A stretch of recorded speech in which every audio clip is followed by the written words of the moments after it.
જય માતાજી, હર મહાદેવ મિત્રો. મારા જીવનના એક નવા પડાવની શરૂઆત કરી રહી છું ત્યારે જેટલા પણ લોકોએ મને શુભેચ્છાઓ આપી, મને પ્રેમ અને આશીર્વાદ આપ્યો હોય દરેકનો હું દિલથી આભાર માનું છું.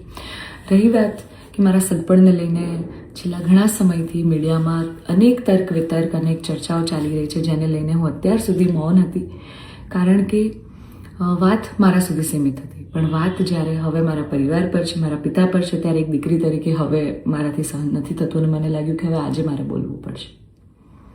એક બ્રહ્મકન્યા હોવાનું, એક બ્રહ્મ દીકરી હોવાનું મને એટલું ગૌરવ છે કે જેને હું કદાચ શબ્દોમાં નહીં વર્ણવી શકું.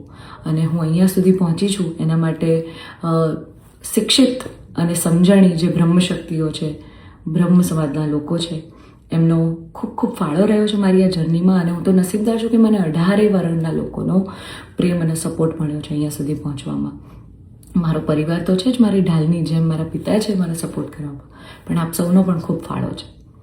પરંતુ કહેવાતા સભ્ય અને મોડર્ન સમાજમાં જ્યારે અમુક 2-4 અસામાજિક તત્વો છે જે લોકો અત્યારે પણ દીકરીઓ માટેના રૂલ્સ અને રેગ્યુલેશન નક્કી કરશે કે દીકરીઓનું લિમિટ ક્યાં સુધી હોવી જોઈએ, દીકરીઓને ફ્લાય કરવા માટે પાંખો મળી છે, એને વીંજવાની અને એને કાપવાની વાતો છે. આ બધી દીકરીઓ અત્યારે તેજસ જેવી પ્લેનો ઉડાઈ રહી છે, યુદ્ધ કરી રહી છે, રણ મેદાનમાં છે, સંસદમાં છે, વિજ્ઞાન અને ટેકનોલોજીમાં છે. હમણાં ઓપરેશન સિંદૂર જે થયું એમાં 2 દીકરીઓએ લીડ લઈને આપણને પૂરા દેશને ગૌરવ અપાવ્યું.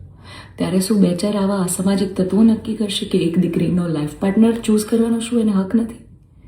હું બહુ નસીબદાર છું કે મને એવો પરિવારને એવા પિતા મળ્યા છે જે મારી ખુશીમાં ખુશ થાય છે અને મારા નિર્ણયને જે મેં હરખે વધાવી લીધો છે. કારણ કે ઓફકોર્સ હું એક એવા પરિવારમાં જઈ રહી છું કે જે આખો ભક્તિમય પરિવાર છે. બહુ જ પરિવારના લોકો અને મારો પાર્ટનર મને એટલો પ્રેમ કરે છે કે જેમને હું જે છું, જેવી છું, જે પણ છું, મને ખૂબ આદરથી, સત્કારથી એ લોકોએ સ્વીકારી છે.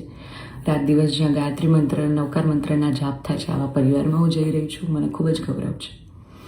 એટલે હું તમામ બ્રહ્મશક્તિઓ, સમજણી અને શિક્ષિત જે લોકો છે, બાકીના લોકોના મગજમાં નહીં ઉતરે કદાચ આ વાત, પણ જે લોકો શિક્ષિત છે, સમજુ છે, એ લોકોને હું નમ્ર વિનંતી કરું છું કે આવા 2-4 જે અસામાજિક તત્વો છે ને, કે જે દીકરીઓની પાંખોને કાપવાની વાતો કરી રહ્યા છે, પ્લીઝ એને સમાજમાંથી દૂર કરો, નકર આપણો સમાજ ક્યાંયનો નહીં રહે. તમે દીકરીઓનું સારું જ કરવા માંગતા હોય ને તો દીકરીઓના શિક્ષણ માટે વાત કરો. નાની નાની દીકરીઓ પર જે બળાત્કાર થઈ રહ્યા છે એના માટે વાત કરો. દીકરીઓની પ્રતિભાને આગળ લાવવાની વાત કરો. ચલો, આ બધી પ્રતિભાને બધું તો મોડર્ન વસ્તુ થઈ ગઈ. હજી જૂના 18મી 17મી સદીના કુરિવાજો આપણા સમાજમાં ચાલ્યા આવે છે. હજી કેટલા બાળ લગ્ન થાય છે આપણને બધાને ખબર છે.